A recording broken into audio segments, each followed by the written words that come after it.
Ang ganda ng mga bulaklak. Ganda oh. Nakaka-relax tingnan. Mga kulay. Hanggang doon sa, ayan. Ayan.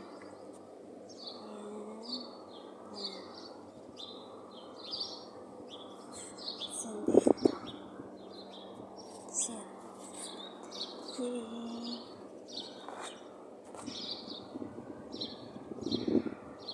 Diba? Kakarlax.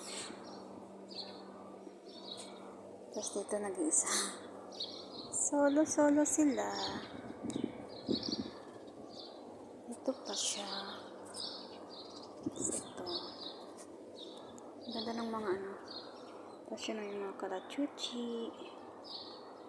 Yung halaman. Nakaka-relax pag may mga ano, halaman. May halaman sa harapan. Sa harapan ng bahay. Nandito kasi ako sa ano, sa bahay ng nanay ng amo ko. Ang ganda naman. Ang cute ng mga bulaklak. As in,